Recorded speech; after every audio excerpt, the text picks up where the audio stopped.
First of all, let me welcome everybody here on the behalf of the Western Carolina Amateur Radio Society. We're very happy to be able to present this technician course to folks that's had it before and not had it before and just want to come in and watch it. But it's all set up to prepare you to get your license. And just a little bit of background about me. I haven't had my license very long. I got my license in I think it was 2017, and then 2 months later I got my general license. But all my life I've wanted to get into ham radio, and I started back when I was a Boy Scout and learning Morse code and semaphore and all that, or tried to, and I thought I could get it well enough, but I just never could quite get to speed to copy or send CW over the radio. So I never did to get it. And then later on, I went to AB Tech to be a draftsman, and then a job came up at my local volunteer fire department to be a fireman. So I decided I was going to change careers and move towards being a firefighter. So that's what I did. I went to work for the Skyland Fire Department and stayed there for quite a while, and started working my way up through the ranks. And then the big city of Asheville came in and just chomped us up. They ate us up. They made us. They annexed us and took all of our full-time firefighters and made them Asheville firefighters. And I went over to Asheville then, and stayed with them until I retired. But it was a good move. I think everything went well. But while I was at Asheville, I noticed that I had that niche for radios and communications. So I was the logistics officer for the city, and helped get the 800 megahertz trunking system going back in 1993. And we've had that, and I've just been all over radio all my life. And finally, when I retired, I was talking to Harry and talking to Norm Harrell, and they were both in Boy Scouts with me because I'm real active in Boy Scouts, still am, and so is Harry. And Norm has passed since, but he has been a great inspiration for me in the ham radio. And so now I'm president of the club. So I don't know what happened there, but we're having a lot of fun. And I'd like to welcome all of you to the Amateur Radio Society. And, there's so many niches in amateur radio, so many different ways that you can go. There's digital, there's analog, CW. I mean, you can talk around the world, or you can talk to your neighbor next door. It's you can do moon bounce, and you can talk to the people in the Skylab and space stations and stuff around, and satellite talk. And there's just so many different things that you can do in amateur radio. And if you see somebody that says they're an expert in amateur radio, they might be an expert in one little small section of it, but there's so much involved in amateur radio, and we welcome every one of you to it. So I guess we'll just get started with the instructors and give a little information about themselves. And Papa Howard, you're the main man here. You're running the show. So go ahead and introduce yourself and talk to us about who you are. Okay, my call sign is W4PH, which when I introduce myself, say I'm Whiskey for Papa Howard. And I've been a ham almost 61 years. And there is enough stuff in ham radio that you'll be interested in something long enough to stick around for 60 years. I can prove it. But I like to say I've done a lot. I got my ham license when I was 13, 14. And I did Army Mars, which is a military amateur radio system where you pass messages for people in the Army, maybe overseas. And had friends that stayed in that kind of thing, where one good friend, Ralph, who's just passed W5VE, they do what we would used to do in the 60s was called a phone patch, when it wasn't easy to get a phone call to or from Vietnam, say. And Ralph had a station set up for the Army in Vietnam where you could do a phone patch to a ham here in the U.S. and get a call from that ham shack to whoever you were calling, and things like that. That was interesting. And I'd been in stuff that for a while. So when it was time for the Army came around, I was a Hawk missile fire control mechanic. It was lox. Oh, something toasted with lox and cream cheese. Yeah, bagels. Yeah. Warm toasted bagels. Yeah. And so I did that. I got out of the Army, and I worked in two-way radio repair for about a year. And then I went into industry, and I was in industrial maintenance for 42 years. I spent 2 years with the Ball Corporation and 22 with Ball in a glass plant. Then I worked for Steelcase in a wood furniture factory for 10 years. I worked for a company called Meritor that makes tractor trailer truck axles for 10 years. So, and I've been retired for almost, well, it's a month short of 10 years today. So, just to say, but I have enjoyed amateur radio. I've enjoyed electronics. It kept me busy and kept me thinking. So that's me. I guess we can pass it on to someone else. Who's up next? We've been talking about Harry. Harry, you go ahead and talk. Okay, well, I'm Harry. I'm Kilo Charlie 4 Echo Zulu November. That was the call that I got when I got my novice license. Y'all don't know what that is because it doesn't exist anymore.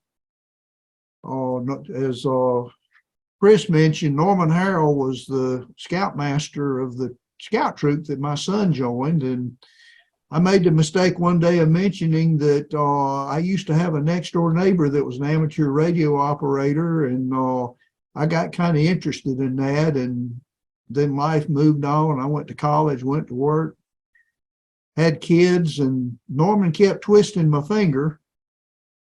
I showed up and took these classes like y'all are doing, except we had them at AB Tech that time. Took the test and worked my way up to advanced, which y'all don't know what that is either because it doesn't exist anymore either. But it was as high as you could go with 10 word a minute code. And when I tried for my extra, I spent a year trying to learn how to copy random letter number patterns that look a whole lot like call signs. And for some reason, it never clicked. So I took the advanced test and waited till they did away with the code. I was originally licensed in 1988, and I upgraded to extra in 2012. So sometimes patience and whatever. Now, I still had a lot of fun.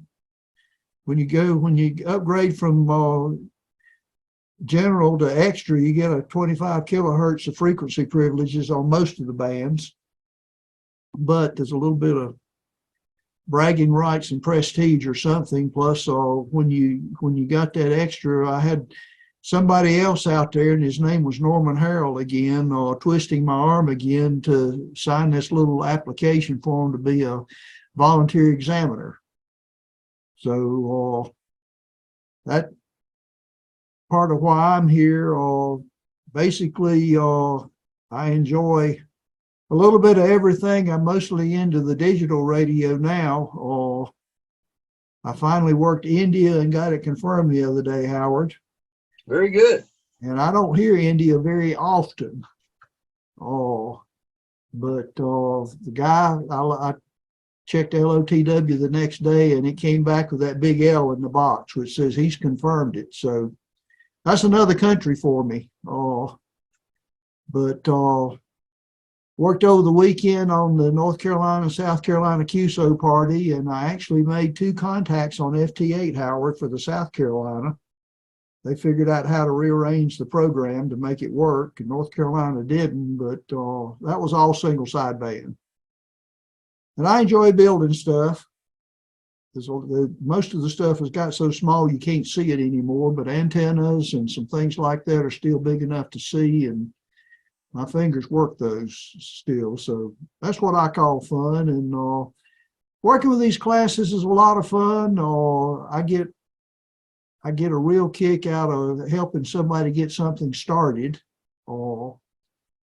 and kind of get them to where they're rolling on their own and sit back and watch. And that gives me a lot of satisfaction. See somebody take off and do something on their own. So, and that's enough about me for the moment, Howard. All right. Randy. Randy.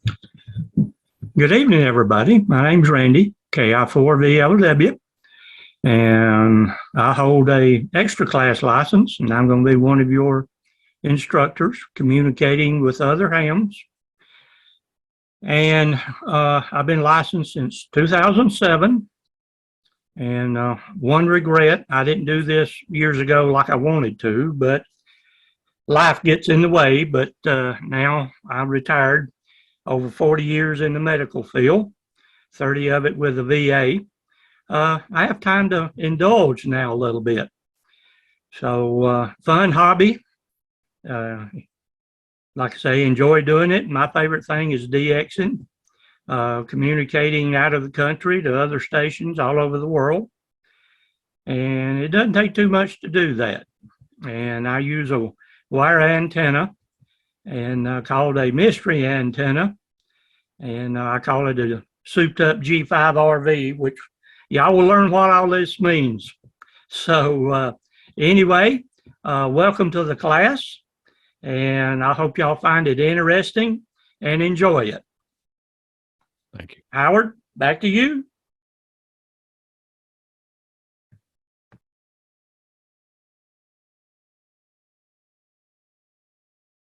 Howard, I think you're froze. You There muted, are. Howard.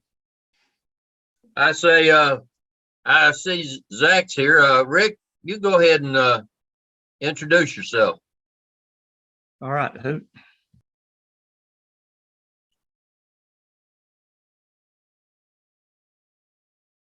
You're muted, Rick. Well, I know I got to find that stupid unmute button again on the phone.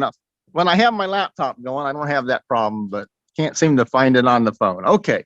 My name's Rick Montel. Call sign is Kilo Whiskey 4 Mike, Quebec. I got my ham license in 2015, I believe it was. I hold an extra. I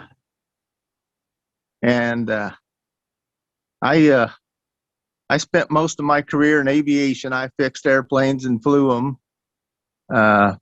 for a number of years, and then 9/11 took all the fun out of that, so I got out of aviation, and I run a repair shop now. I just putz and have a little fun, but I'll be teaching the electronics side of the classes, so I'll be there for that. And that's about it for me. Back to whoever's next. All right. Zach, you're handy. Hey, good evening. Sorry I was a couple minutes late there. Zoom decided it wanted to do an update right as I was about to connect. But anyways, I'm Zach Thompson, KM4BLG. I live over here in Inca, North Carolina, Vice President of Wcars. And yeah, so my interest in ham radio kind of started around the age of 10. I was walking through Rose's department store with my mom up in Weaverville, and came across a AM/FM shortwave radio they had over in the electronics department. Well, not knowing what shortwave was, I'd never heard of it in my life, and looked all over the box and everything, and couldn't really figure out what it was. And of course, this was before smartphones. I got enough curiosity that I just bought it and took it home and started listening to it. Well, as I started investigating a little bit further, come to find out it was radio broadcast from overseas, and I was just super amazed with the concept that you could receive radio signals from other countries, thousands of miles away. And I'd already kind of been a little interested in radio anyway, with just some of the local stations, but that just really, kicked off a big interest for me. And everything. So I started doing a little more research into it, found out about ham radio and how a lot of ham operators do send signals to other countries as well. Wanted to do it, went and looked up a practice test. And at the time, being 10 years old, it seemed like you had to be, Einstein to pass it, even though now I know that's not the case. And we've actually had kids 10 and even younger pass the test there. But I kind of gave up on it for a while. Still played around with my shortwave radio, played around with weather radios, just, all that kind of stuff, trying to listen to new places and everything like that. Till finally, when I was in high school, as a senior in high school, I heard about the Skywarn program, which for those of you who aren't familiar, that's basically a network of weather spotters that report severe weather to the National Weather Service. And I'm a weather geek too. So I started learning about Skywarn. A lot of Skywarn operators use ham radio. So that kind of re-sparked my interest in it. Started looking at it. The test didn't look so bad now that I was, a few years older. And so I started studying with a friend of mine, Jonathan KM4CFT. He actually lives in Colorado now. But anyways, we started studying together, got our ham licenses. Eventually I upgraded to general and then eventually to extra. And it kind of became somewhat of an obsession for me. So I like to dabble in a little bit of everything. But the main things I really enjoy is different digital communications. And the biggest thing of all would probably be portable operating. I like to do a lot of what's called parks on the air and summits on the air, where you take radios to mountaintops and state parks and stuff like that and operate from there. And do a lot of that these days, and even got to cross over some of my radio interests into my job. I work for a local company called Skyrunner Internet, and Noah, who's in here as well, also works for them. And we one of the things we do is we get internet to people's homes and businesses and stuff with radio signals. So kind of get to cross over some of that into my career and everything like that. And just, I just kept growing in my interest. And now I play with scanners. I play with different ham radio stuff, study radio propagation, just, whatever interests me at the time. So, and I'll also be one of the instructors later on in the course as well. So, yeah, that's pretty much the gist for me on my ham radio journey here. Thanks, Howard. All right. I'm looking around to see what other instructors are up here. Well, I got 3 here. Don't forget. Oh, yeah. Go ahead and introduce everyone in the room with you there. Okay. Just to show the ladies, we do have ladies and younger hams. Come on. And younger ones. Which one are we looking at? Hi, everybody. Oh. Tell them your name. All right. Ladies. Well, we're not instructors, but we're over here at Randy's house, so I'm glad he's giving us a shout out. We got Linda over here too, if you can see her in the camera. Linda here, KJ4CRL. There we go. And then I'm Jenny, KK4BRE, and this is my dad. Dad, KK4BRF, here to wish all you new people whatever. Yeah, a great happy class. It Yeah. was really fun for us. We got licensed in, me and Dad got licensed in 2011. I think, Linda, you got licensed in 2008 or something like that.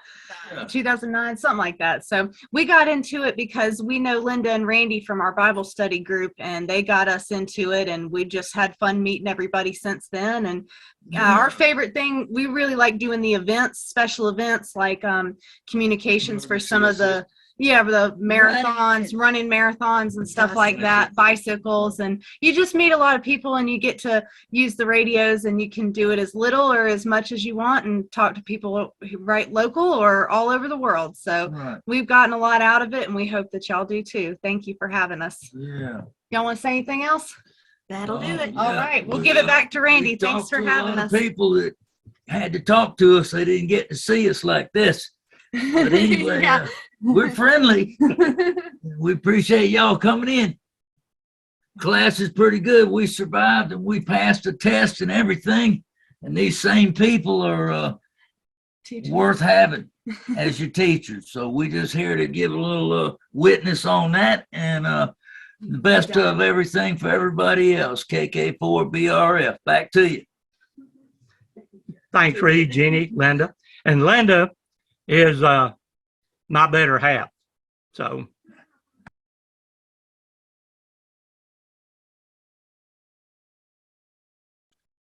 All right, I'm looking. I think we've introduced all the instructors. And so we need to start hearing from some of the students. You got Bob down there, Howard. Oh, I haven't seen Bob. He's down there. Well, go ahead, Bob, talk and I'll find you. Hey, I'm Bob Helton, KS4FX, in Arden, North Carolina, about 7 miles below the Parkway, which is not too far below Howard, which is kind of below Asheville.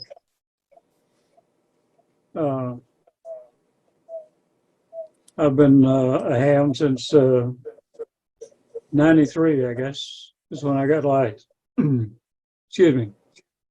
Throat's a little dry. I believe I'm going to have to go get water. But anyway, I've been a ham since 93. I'm an extra. And I'm going to end up with the last class that we'll have on this, which will be safety and electrical and RF.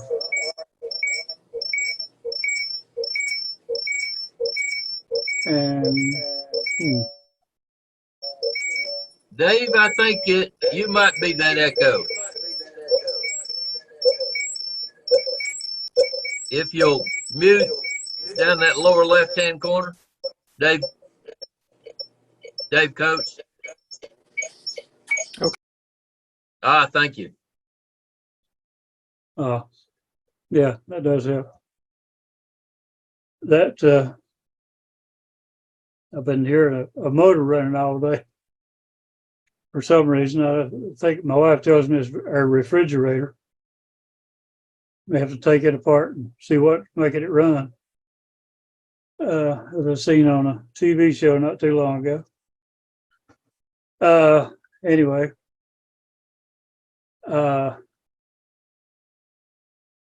we've had some pretty good classes in the last several years, and seems like most of the students get a license of one form or another.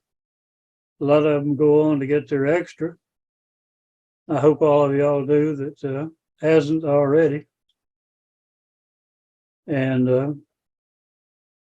I've had a few health problems here in the last few days, and I'm not going to talk much, which I'm kind of known for anyway, I guess. They call me Quiet Bob for some reason. I'm not sure why. But I'm going to cut it off here, and I'll be around. But I'll be in the corner, I guess. All right. That's all I'll say for now. Okay. Am I missing anyone else on the instructors? It's good to see we've got a good sized group up there. And let's see, I guess I'll just start one place and let you tell us a little bit about yourselves. And looking at the screen here, Benson Metcalf.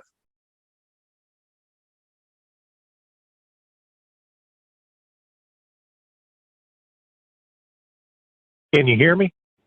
Yeah, we can hear you. Oh, okay.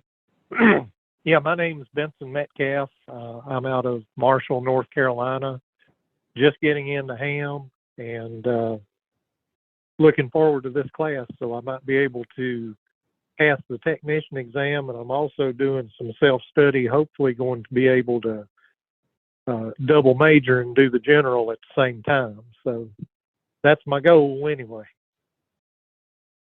Well, very good.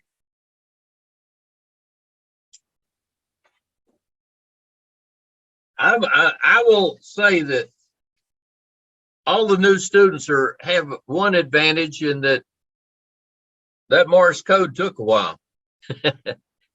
Okay, thank you. I can Thank you, imagine. Benson. Thank you. Uh-huh. And Joe Bridgers. Right. Hello, everybody.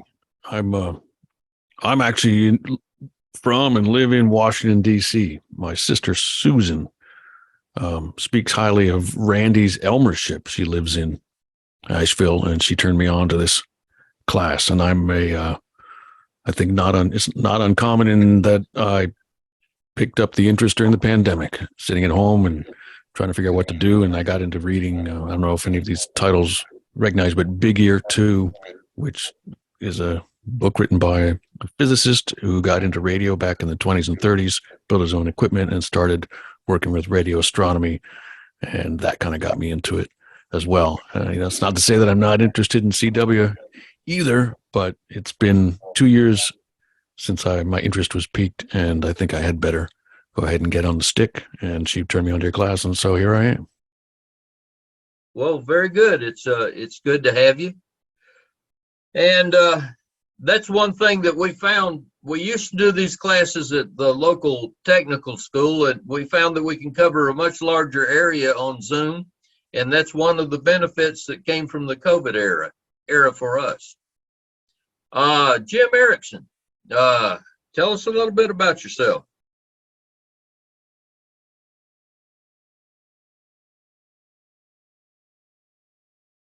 Oh, sorry about that. I had trouble finding the unmute button. Name's Jim Erickson. Been kind of interested in radio. We do it some at work. My dad had a ham license back in the day. We went to ham benching a few times here when I was growing up, and I've always had kind of interest in it. And things just keep getting in the way. And I bought some programs and stuff to study and just never actually took it. Luckily, I work with Mike Greenhow out at Wright Pat, and he told me about this class, which finally got me got me going.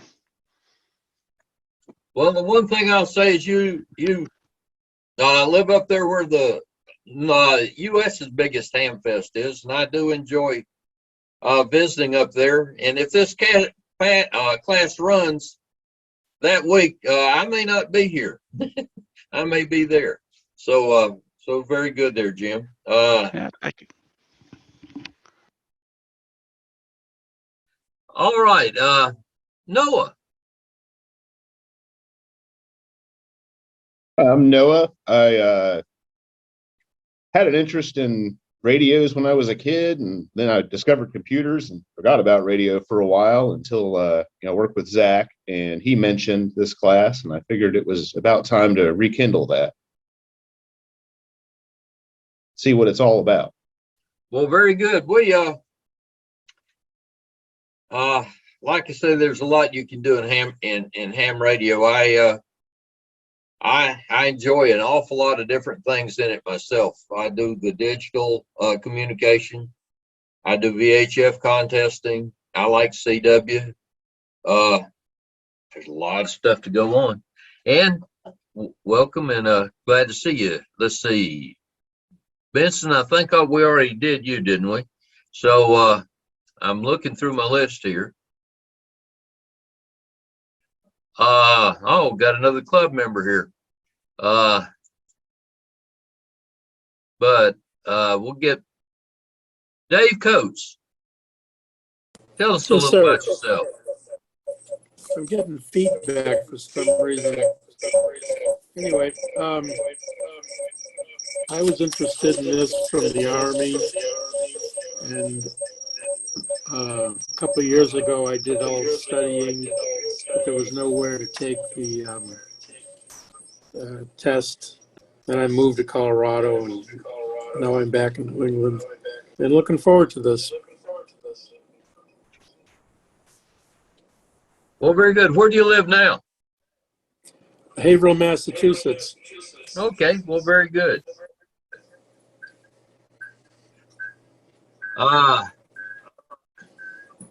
Kristen Silvera. You'll have to tell me how to pronounce that name, Kristen. That's my wife. I'm using her. Oh, I got you. To get the audio. Oh, that's where your echo's coming from then. Very good. Yeah. Okay. David Hicks.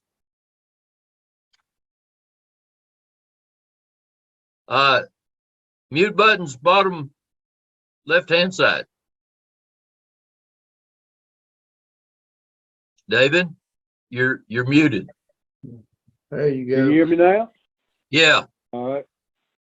Well, my name's David Hicks. I'm in Greenwood, South Carolina. I'm a mechanical engineer by trade.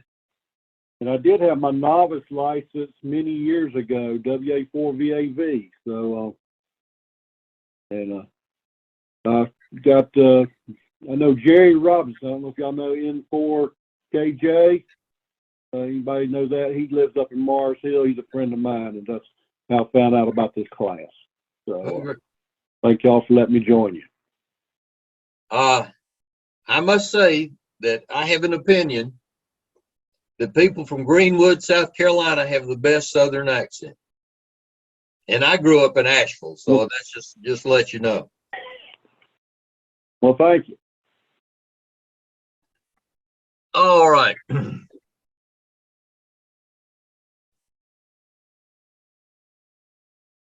Annie V.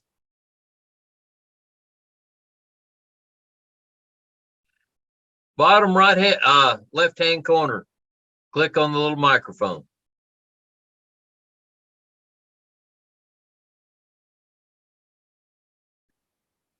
Hers is doing what mine did recently. Okay. Annie, hold your space bar down. While you're talking. You're still not getting out.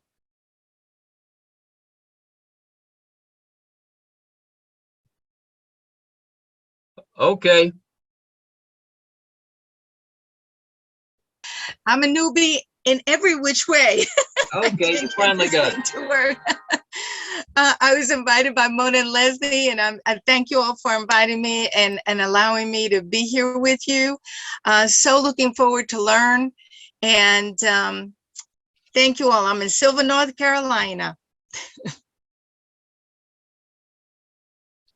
Very good. Kind of familiar with it. My whole family went to Western except for me. So Come on down. all right, Leslie. Tell us a little about yourself.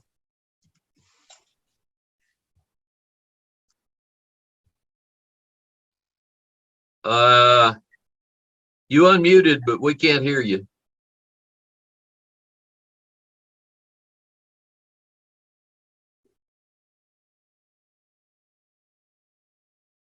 Try it again.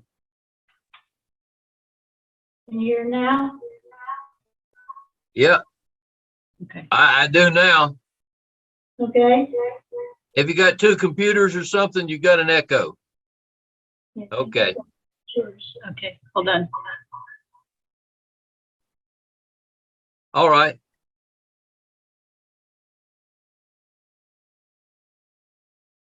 Well, now I can't hear you. But she's muted now. Okay. You might try on the second computer muting the speaker audio instead of the microphone audio. Then that way it's not coming out of the speakers of one and into the microphone of the other. Yeah. You're muted again, Leslie. You're good. You're not muted, but evidently your microphone may not be working. Leslie, if you'll check the little arrow that's next to the mute button, if you click on that, it should let you pick which microphone. You know, if your computer has more than one microphone, There you go. maybe. Okay. Can you hear me now? Yeah. Yes. Okay. So I moved over to the other computer.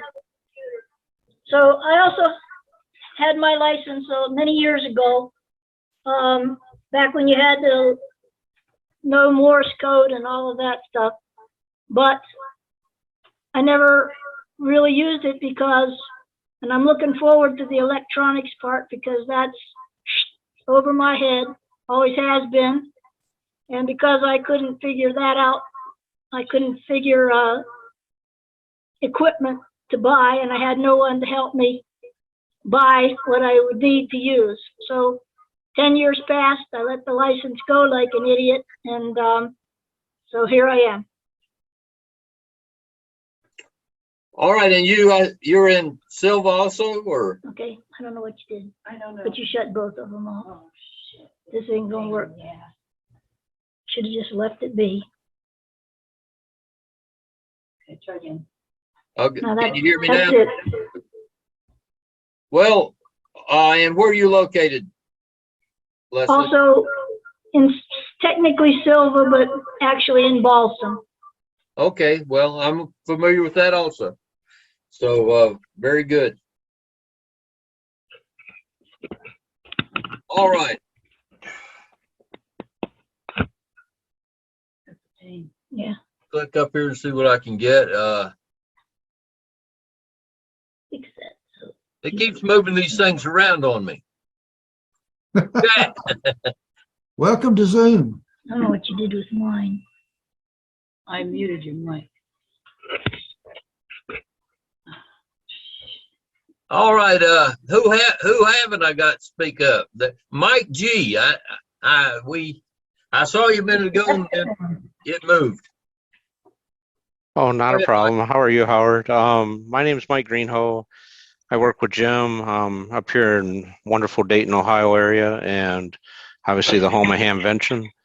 Found out about the class from Randy on one of the forums that we both are members of, and I was talking about it at work, and Jim talked about it, about an interest, so that's why I invited him. Sure.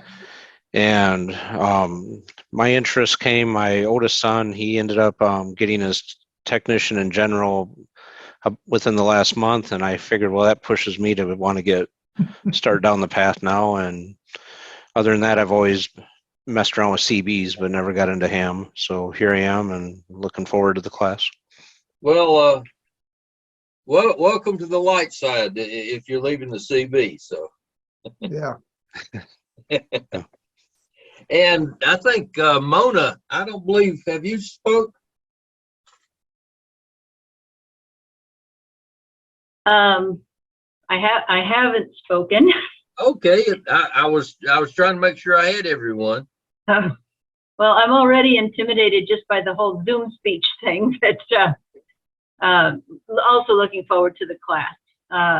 Leslie has talked about ham radio for so long, and Annie had an interest, and we thought it would be kind of nice to be able to communicate with each other if, as so often happens, our phones go down in this area.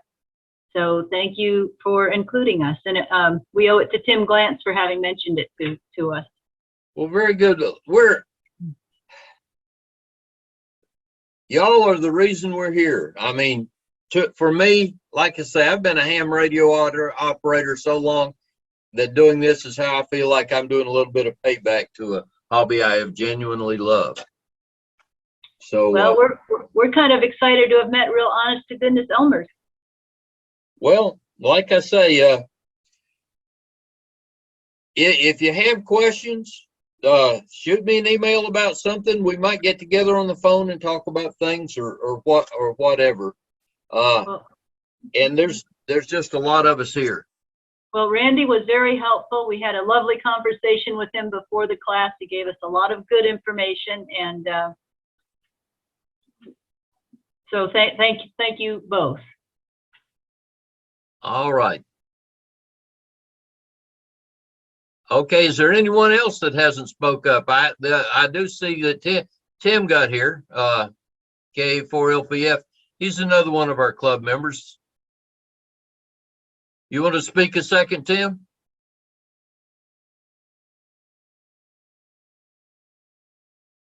Well, he may not be listening. No, I am. Oh, there you go. I'm on my phone and I had to unlock the thing and get the Zoom session to the forefront to be able to unmute it. Hope y'all can hear me. If you can, it means the Bluetooth is working right.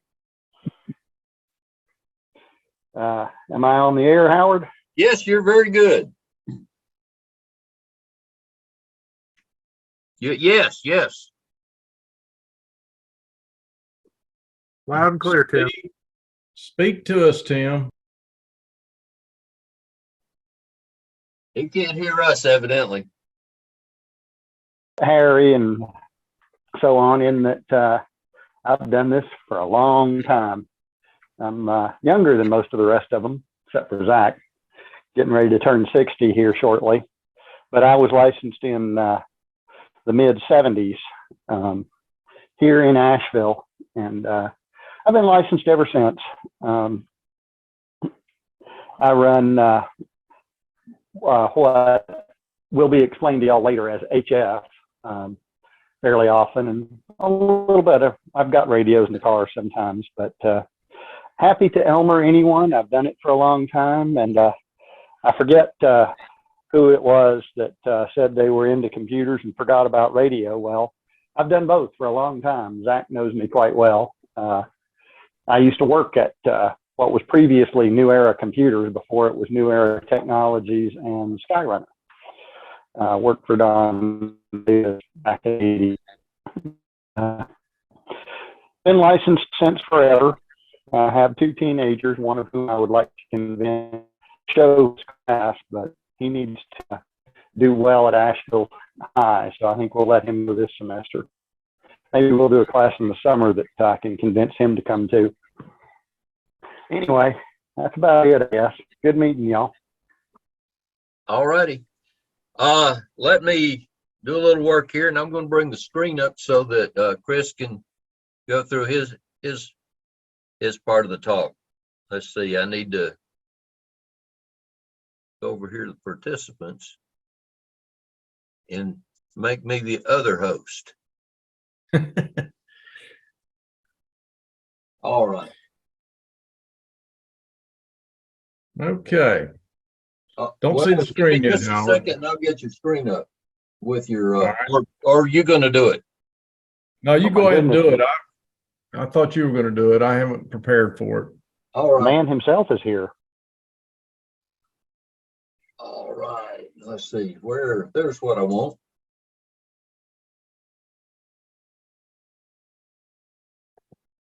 Hold on.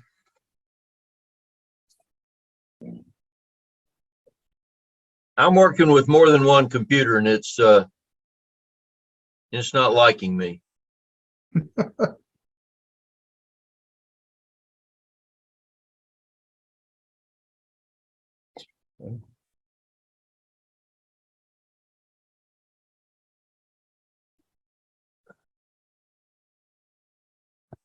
Okay.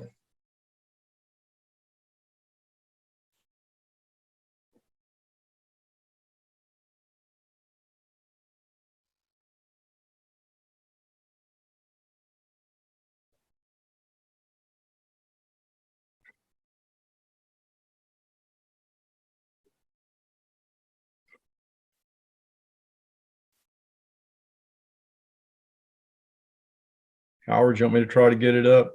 No, I'll have it up in just a second. Okay.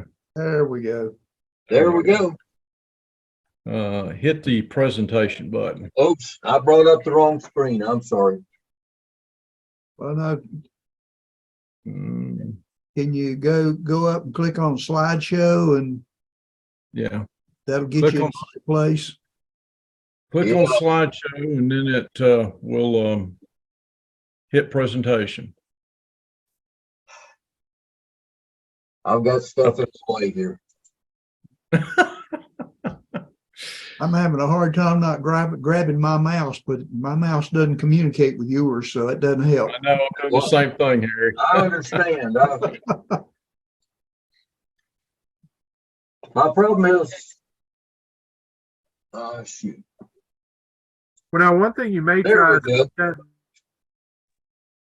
instead of sharing just the window, share the entire screen. That way, because whenever you go into presentation view, it actually technically opens it in a different window. Yeah. I don't think Howard's got that far yet, Zach. Okay, there we are. That's There where we I are. needed it. Okay, we'll get started. Tonight, we are going to focus on Module 1. And in Module 1, we'll cover what is amateur radio, the FCC and licensing, amateur radio activities, and getting your ham radio license. So those are the things we're going to focus on. Now, we've already done an introduction of instructors and students. So go about 3 slides down, Howard. Keep going. So the expectations that we'll have is for the class to start and end on time. Sometimes we may get through early, and I kind of figure we'll get through early tonight. The instructor will prepare for each topic that he gives you and make sure he has that in line for you. And the students are expected to read the assignment material before the class and be ready to come and learn as much as you can. And we want to have some interaction here. So learn how to use Zoom and put your hand up or say, hey, I have a question or something like that, so we can get some feedback from you while we're teaching the class. Ham radio is not a spectator sport, just like that. We want feedback from you. We want you to tell us what your thoughts are and how things are going to work. Participation in the class is going to be a must, and it's part of obtaining your license. Okay, where are we at now? Okay, course overview. Welcome to Amateur Radio is going to be the first section, and this is throughout the whole thing, the whole course, not just tonight, but this is what the areas we're going to cover. Radio and signaling fundamentals, electricity and components and circuits. You'll learn how to read one of those schematic circuits and things and how to recognize different types of electrical components. Propagation. How many of you know what propagation means? That's coming. You're going to learn. Antennas and feed lines. Amateur radio equipment. Now, you can go out there and get into amateur radio and buy gobs and gobs of money's worth of radios, or you can get in there and for $50 get started. So it's not, and a lot of times people will even give you radios so you can get started. So it's amateur radio equipment. There's a lot of it around there. Our club has stuff that we can loan you to get started with. Communicating with other hams. That's what it's all about. Talking cross country, cross state, across the world. You can do all kinds of communicating. Licensing regulations. Lost you. Yeah, I'm sorry.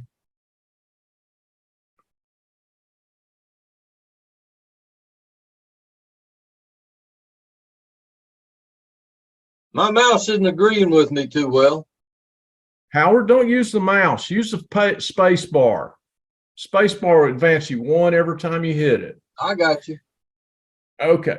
Operating regulations and safety. Safety is really important, especially when you start hanging antennas and things and you're not aware of your surroundings, and you can get in trouble real quick. So we're going to be focusing on safety. Bob's going to do that part. and explanation of time and, what you may not know. So next. Well, space bar didn't work. Oh, no. Try the right arrow key. Yeah. So let's get started. Our goal during this class is for each of you to achieve the Technician Class Amateur Radio License. Things have changed in the year zone with this. The license will authorize you to operate an amateur radio, a ham radio, transmitter. Now, there's ways that you can talk on it now, what we call third party, and we'll go into that later. What is amateur radio? Anybody got any ideas here? Amateur radio or ham radio is for personal radio service authorized by the Federal Communications Commission. You've heard of the big FCC. Back in the old CB days, we used to call him Charlie, but that was a long time ago. It's to ensure the advancement of the art and science of radio, because it is both. There's art involved and there's science involved, and there's a reason it does what it does. To promote the development of emergency communication capacities to assist communities where needed. We have things called ARES and Oxcom and things like that that we'll go into later, where we help the local emergency management people communicate when their systems are not working correctly. And that happens. To develop a pool of trained radio operators to promote international goodwill by connecting to private citizens in countries around the globe. Next. Through ham radio, lost you. Through ham radio, you will be able to be an ambassador for your community and for your country. Okay. More about amateur radio. The amateur radio service is governed by Part 97 of the FCC rules and regulations. Anyone can be a ham radio. It does not matter what your age is. You can be 4 years old. If you can pass the test, you can get your amateur radio license. You can be 99 years old. If you pass the test, you can get your amateur radio license. Next. Amateur radio operators cannot accept payment of any type for operating their radio. Like, advertising for something, I say, I'll give you $10 if you'll put it on the net, we're having such and such. That's illegal. You cannot do that. Whether it's money for good reasons or service or not, it does not matter. You cannot take money for advertising. But if you want to get into that side of the business, you can get into the, Title 47 Federal Communications, and that next, Howard. That's the commercial radio operator's license you can get into if you want to get paid for doing that. But a lot of times in the Federal Code of Regulations, you'll see CFR. CFR means just that. CFR 47, Part 97 of the FCC codes. That's just a different way of saying it. Go ahead. What do hams do? Well, hams communicate. They talk to people. They experiment. Now, one of the biggest experimenters that I know is Harry. Harry Freck. He builds antennas and loves to do it, and he does a very good job at it. I've also seen experiments where a guy out in Hendersonville will get on his HF rig and hook it up to a light bulb and talk around the country from a light bulb. So there's all kinds of things that you can do with ham radio. Next.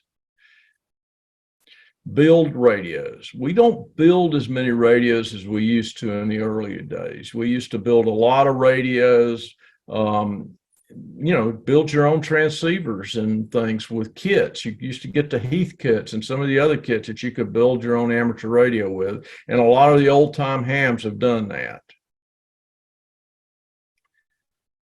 that. Compete. That's one of the things that I haven't really got into, but it's kind of cool. they have contests, and they have contests during field day, summer field day, and winter field day, where amateur radio operators get out into the field, they string up antennas, and they talk around the world. And when they talk to people, they log it down and they turn it in, and there's a contest. So the most contacts you can get will make you the winners. And Harry can talk about that more because he's been into that. He's got all 50 states. Well, there's several of folks here. Howard, I think you got all 50 states contests. A lot of things that you can do. I have a 5-band worked all states. Whoa, that's pretty cool. That's pretty cool. So that's contesting is something that's real fun once you get into it, and a lot of people do it. And then, of course, you've got summits on the air, you got parks on the air, you got a lot of different things around where you can get involved into. And of course, hams serve their communities. You know, in times of need and national emergencies and that sort of thing, they can provide emergency communication when the cell phones are not working anymore. And we will work. Amateur radios will work when the cell phones go out. You can know that. Next. Engage in lifelong learning. You know, just about anything that you do anymore is lifelong learning. I'm real involved with Boy Scouts, and I'm still always learning more and more about Boy Scouts and how they do things, and how to do hiking, how to do camping. And there's lifelong learning, learning about electronics and everything you'll run into. Next. What makes a ham radio different? There are many unlicensed radio services that you can get. I mean, you can use now. You can go out and get your FRMS. Those are the little radios that you get at the sporting goods stores. And their range is maybe a mile or so. And then you can get the GRMS, which is a little bit better. Their range is 5 to 10 miles as a crow flies. But for the GRMS, you have to get a license. But the license for the GRMS radios is you get one per family. And everybody that's in your immediate family can use that one license, and that one license is $35. It used to be $75, and now it's gone down to $35. And that's a pretty nice thing. Here around in Asheville, I think there's 2 GRMS repeaters. There's one on Bearwalla Mountain, and there's one out at Eagles Nest in Haywood County. And I don't remember the frequencies on those, but they are available to people to use. I do have my GRMS license. It's WROJ 911. I got kind of lucky and got a neat license number. But okay, next. Amateur radio is very flexible. There's a few restrictions on it. More frequencies and channels and bands are available with your ham radio. You can use more power. So if you use more power, you're going to have improved range and improved quality of the transmission. Easier to understand, less garble, less static, and that sort of thing. So more ways to communicate. And the really nice thing about it is it's free to operate your radio if you're licensed. Doesn't cost you a thing.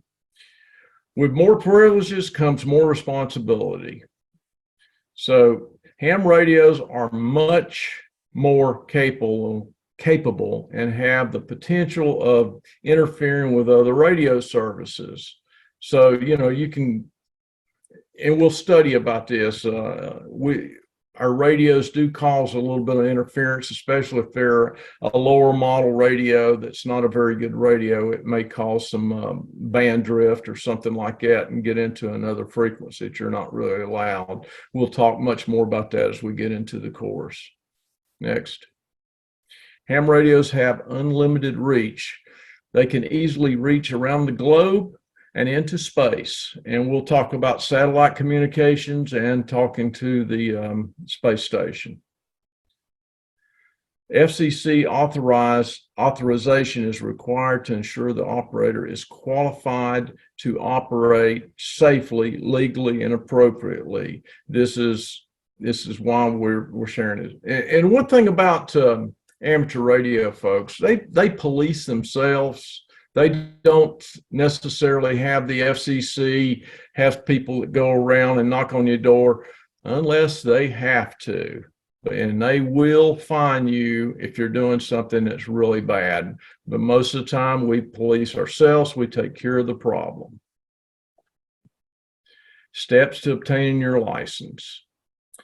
The study material in the ham radio license manual makes sure you have a current edition. And everybody in their book, it should be the 5th edition. So check that and make sure you have the 5th edition. If you may do like I did. Girl's picture on the front that we were looking at when we started. Girl's picture on it. Okay. It happened to me, and I studied and studied and studied, and I took my test in July. It just changed, and I didn't know about it. So I went over there, and I'm seeing stuff on the test that I've never seen before, and I didn't pass the test. But I took it again because, you know, I took it again and I passed it, but you better be sure you're studying the right material. Review the question pool in the back of the book, because all of the questions are there, and they take those questions from that and make it into a test. You can take practice exams at arrol.org, examiner review, or qrz.com. Those are some places you can go and practice. Practice a proctored 35-question multiple choice test. Questions are pulled directly from the question pool, and it's 35 questions, so you need to answer 26 of them correctly. You can miss up to 9, but if you miss 10, no, you're not going to make it. You have to try again. So like I said, it's pretty short tonight. Module 1's kind of an introduction. Gives you a little bit of insight to what amateur radio is. Sorry about that. And that's where we're standing. So Howard, I'll turn it back over to you. Okay. Let's say any questions. Or did you ask them about starting at 6:30? I have not. Okay. That was one thing that we wanted to bring up. Is 7 o'clock a better time, or would 6:30 be a better time for people? That's the question. I can do 6:30, no problem. Anyone that is there anyone that 6:30 causes a problem?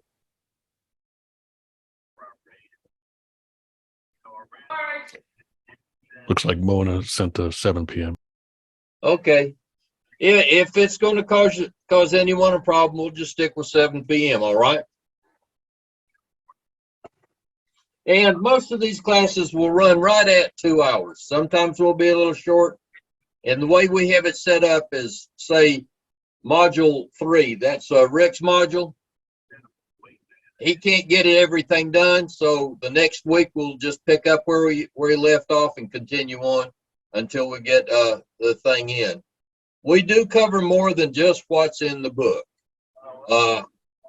That kind of gives you a better idea about what's going to happen and how to get on and operate your radio. That's one of the things Randy will get on, and we will teach you how to get into a net and how to make communications. And this is some of the things that will help you. That's pretty much in Randy's class. Anything else anyone else wants to mention?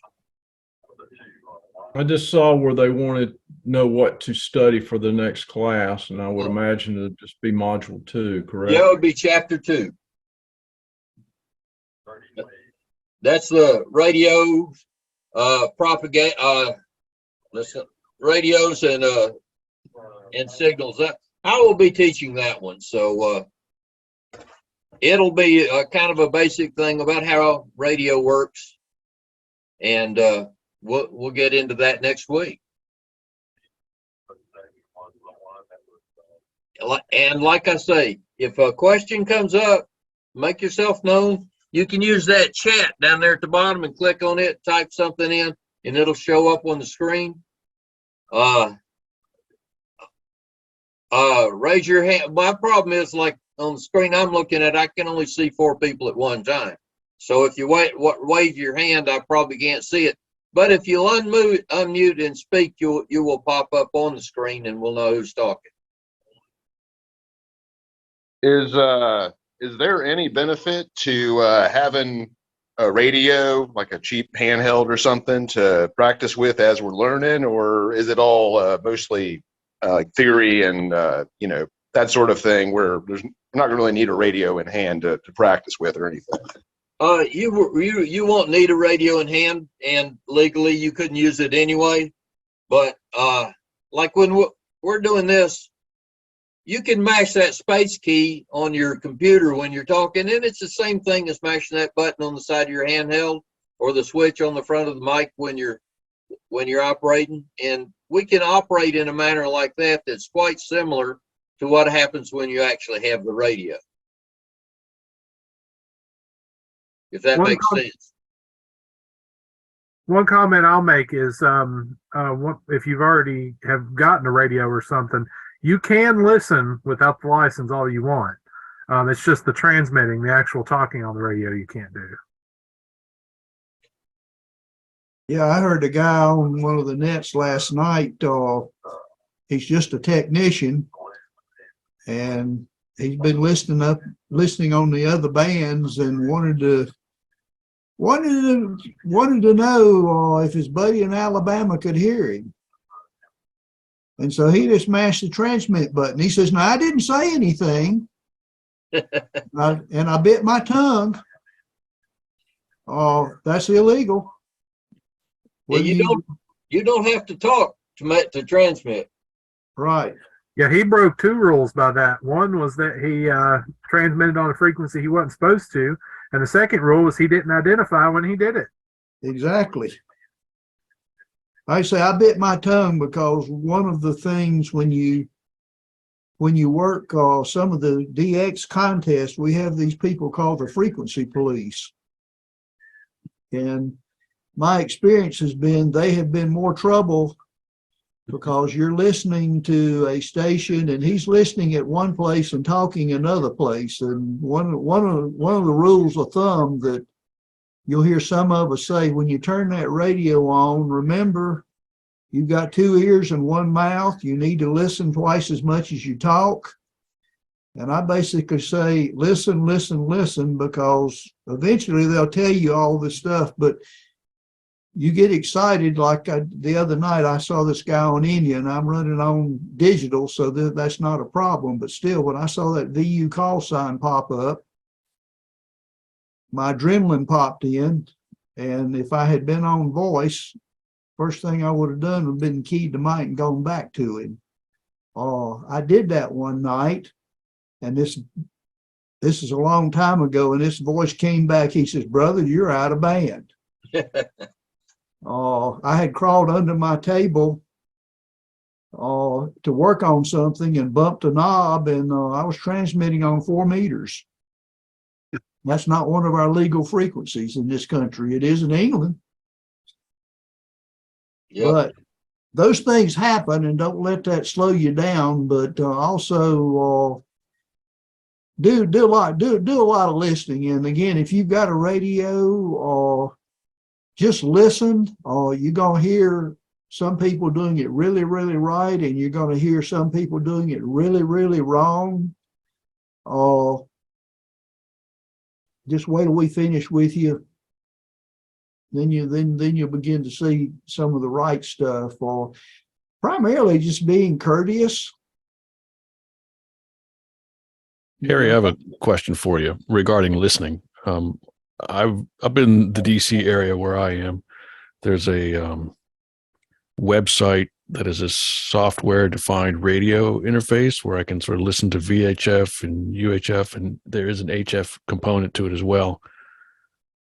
Is there one like that you know of for your area that where you can listen on? The DC, of course, it's all very busy. Is there one that's a little bit more not so technically oriented that you know of that you can share with us, where we can, without owning a radio, that we can listen to online to hear?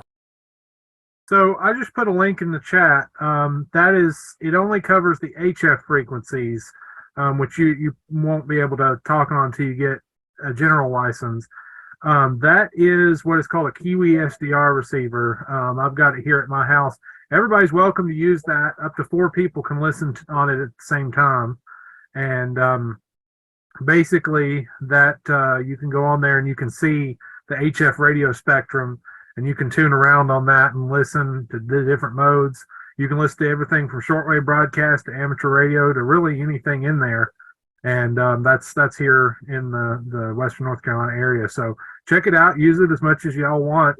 It's receive only, of course, so no worry about accidentally transmitting on that.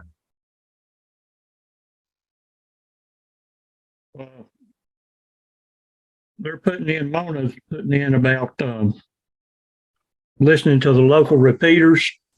If y'all have got a iPhone, smartphone, whatever, there's a free app in there called Repeater Book. Download that app, and that way you can set it up on like 2 meter, 440 distance and things like that. And it'll give you the repeater info within a 25, 50, or 100-mile radius. I don't know if y'all can see this or not, but it's this one here where it says Repeater Book. And yeah, go ahead. It's also a website. If you go to repeaterbook.com on your computer, and what's not, you can type in your location and stuff. What's nice about the phone app, though, is it'll use the GPS on your phone, and you can basically go to it and it'll tell you, here's all the repeaters within 10 miles of you, 25 miles of you, whatever it may be. So yeah, and it's a free app, Repeater Book. I do recommend you download it, and that way you'll be able to listen in. Yeah, and the one thing, this license lets you use the high frequencies where you don't. There are times when you can get very good range out of it. You start with the 10-meter range and go up and down in wavelength, but up in frequency. We'll talk about that next week. But you kind of do less chance of interfering too much in those frequencies. And this first license is mainly to teach you enough to keep you out of trouble, in my opinion. And this is where you get enough to get started and get really bit by the bug really well, so you want to upgrade. Yeah, just remember when Chris went through his slides, he talked about responsibility. This license is going to have be pretty heavy on rules and regulations. When you go up to general, you're going to have some additional privileges with that license, and you'll get into the rules and regulations that go with that. But this being the basic license, you're going to get a bigger dose of rules and regulations than you are technology. Technology is when it's going to be in general and extra. So don't be intimidated by either one. He's not here tonight, and he and I consider him a good friend, Grady Barstow. Was the NU4U, lives down in Mills River. I was there when Grady took his test the first time. He has a little learning difficulty, and I was there when he passed it. And we argue over whether it was the 10th time or the 12th time that he took the test. He is an extra today. So I say, don't let anything intimidate you. Or I spent a year trying to do Morse code, I hit that 15 word a minute wall. And for me, Morse code is not fun. There's some other folks, they pick up a key and they were born with it. This Norman Harrell that we were talking about, I was with him at a ham fest. This guy was selling tapes, which tells you how long ago it was. And all I heard was, Norman copied it. It was 60 words a minute. I couldn't tell the difference between a dot and a dash. I heard almost a continuous tone. So for me, Morse code, it's not that it intimidated me. It's just, I can't run 4-minute miles either. That's just another thing I can't do. So like I say, don't let any of it scare you. Don't let it intimidate you, or just keep plugging away at it. And it's kind of like building a brick wall, one brick at a time. And if you leave a brick out of the wall, it probably won't fall over. It'll just be hard to plug the hole up later. But just keep at it. It's too much. There's too much fun to miss it. And Barry, let me jump in here. go ahead. Mona was apparently misunderstanding when the repeater book. You download the app or go to the website, and what you want to do is find the frequencies, and sometimes there is a code tone frequency that you also have to put in. Normally that's to unlock the repeater when you're transmitting. So there are some deals where you have to have the code in order to hear, but most of the repeaters use the code to when you're transmitting. So, but what you do is you find the proper operating frequency for the repeaters that are close to you from the website or the app, and then you program those into your handheld radio. So you're using the handheld radio. You're not using the smartphone to listen. You're using your handheld radio to listen, but in order to find the proper frequencies, the app or the website does that for you. Does that clear it up for Mona?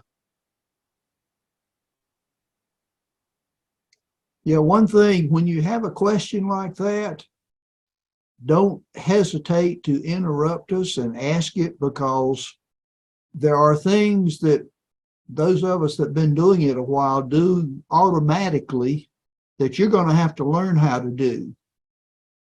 And we may forget to tell you those things that we just do automatically.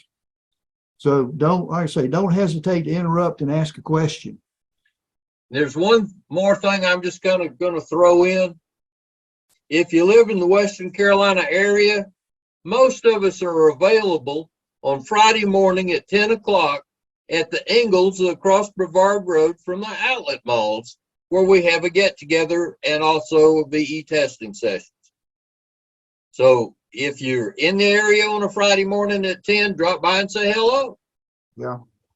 We'd love to have you. When you walk in the door, you stop at the Starbucks and get a cup of coffee and keep looking to your right, and you see a bunch of old people sitting around. And that's probably us. Yeah, and we can do some hands-on demonstrations too.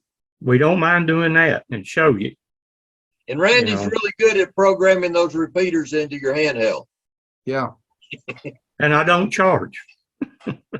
Randy is almost as good with 2 thumbs on a keyboard as a kid.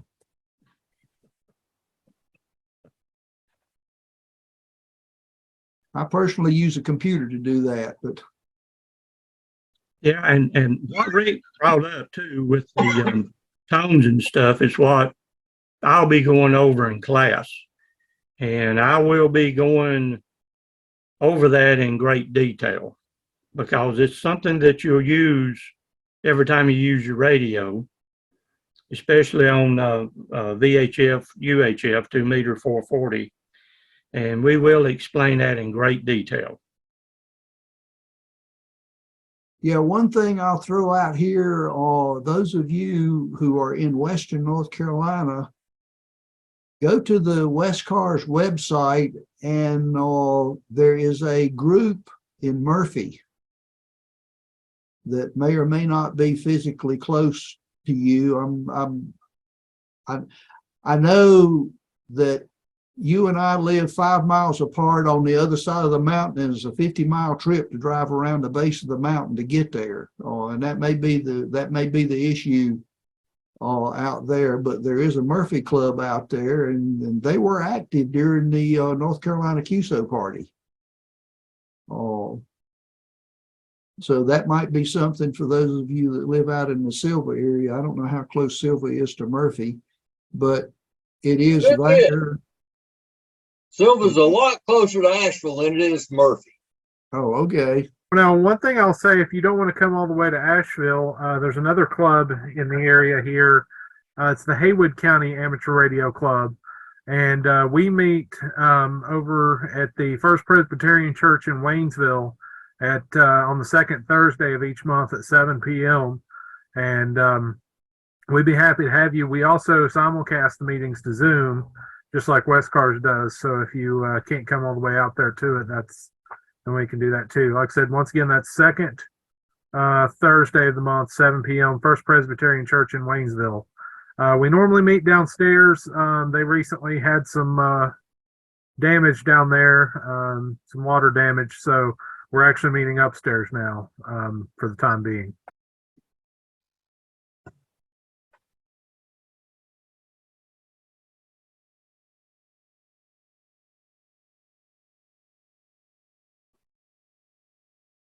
I'm going to go ahead and put it in the chat too. Somebody's asking in the chat. I'll put it there as well. Okay. There's a very active club. Meets on the first Tuesday night, I think, in Hendersonville. The Blue Yeah, Ridge. and they do testing on the third Saturday of each month too. So there's plenty of places around here for you guys to test and ask questions and clubs and things like that. But you know, Mike, you and Jim up in Dayton, what you guys might want to do is do a Google search, ham radio clubs in Dayton. Darren. And I really encourage you to join the club. Even though you're not licensed, you can still go and pay them a visit. And that's where you'll find your help. Yeah, they can help you set up radios, and give you a lot of information about that. And wherever everybody else is, they should be a club within your area, because they're all over. And if you guys make it up for Hamvention, maybe we can all do lunch. I have a tendency to come up a day or two early. There's this little airplane museum I love to go to also. Oh, yes. The National Air Force Museum. Yeah. One thing I'll say for those of you up in Dayton, down there, kind of between Dayton and Cincinnati, at the old Bethany Relay site for the Voice of America, you're probably already familiar with that area. There is the Voice of America Museum of Broadcasting, a very excellent museum. I highly recommend it. It's, I believe, about an hour south of Dayton, if I remember correctly. It's pretty reasonable to get into. I think it's like $10, and I think they're only open on the weekends, though. They usually hold extended hours during Hamvention. Did you ever get into a club out there where you're at? I don't think you said Jack. Oh, you're talking to me, Randy? Yeah, Jack. Did you ever get into a club out there? Yeah, Bella Vista Radio Club. There's a meeting tomorrow night I'm going to. Oh, okay. Yeah. All right. Yeah, that's where they wrote me into the rookie program so they can get me on the air. There you go. Very good. Good. I wind up I've got too many things going on, too many irons in the fire. Well, I know the feeling. I don't see how I was doing what I was doing when I was working. I don't have time now that I'm retired to do a lot of it. Yeah. Yeah, I was at the QCWA meeting today, the Quarter Century Amateur Radio Association. Yeah, and also, if you're looking for a club in your area, you can go to arrl.org and do a search, and you might be able to on that find a club, Yeah, within your area. I think they list affiliated clubs. Yeah. So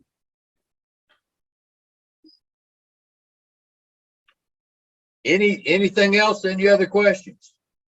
We'll cut her short tonight. okay, yeah.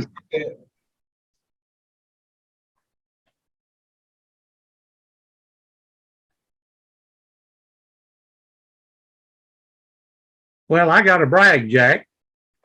Several of us here got voted in as Wcars lifetime members, which is a very, very high honor. And, we really appreciate the club members doing that for us. Myself, Howard, Zach, Harry, last month got voted in for that.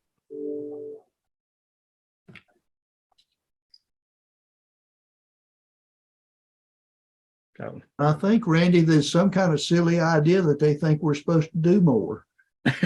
yeah, probably so. But keep yourself muted, Chris. He's the club president. Yeah, Chris, go to sleep over. But no, he's trying to figure out how to set the hook. Yeah, but Jack took the class last year, and I think Jack enjoyed it. Yeah, and so yeah, that was one thing I was going to say. These guys have so much knowledge. I mean,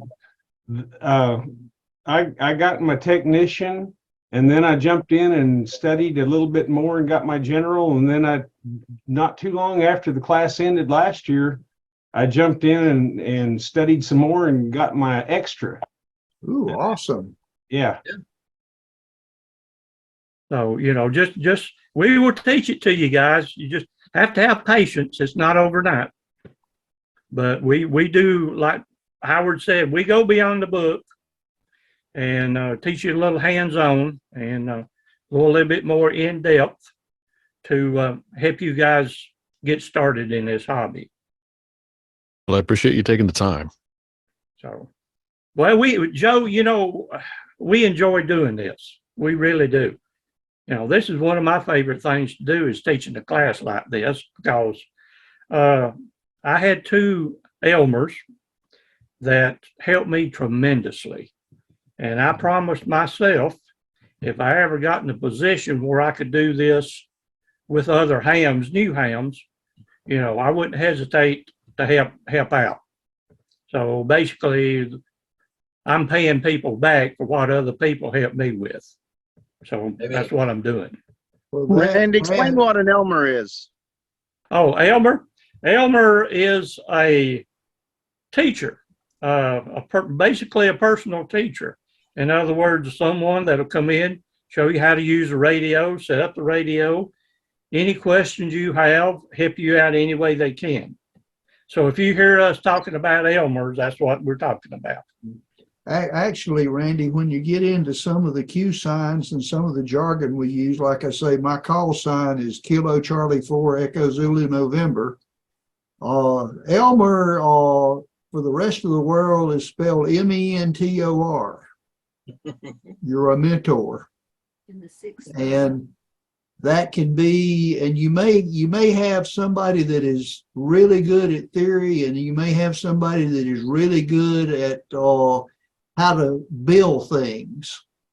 They may not understand the theory, but they know how to put it together. And depending on what you need, you may have more than one Elmer. So it's and it'll be somebody that they may be difficult to get along with, but once they get to know you, then all of a sudden you've got a friend that is forever. Well, and I will say too that one thing will happen if you get into the hobby, you will make friends, because until I got into ham radio, Harry, Zach, Rick, everybody here, Howard. I didn't know these people. Now we're all good friends. So you will make friends with this hobby. And one friend I have, unfortunately, he became a silent key. That means he passed away. Was in Gisborne, New Zealand, and he and I would talk about once a month. And we never met each other, but we became good friends. So you will make friends. That's another positive aspect of ham radio. Yeah. And one thing I'll say too, to add to that, is in my particular case, and this may be the case for many of you, I don't know if there's one particular person I can point to as my one singular Elmer.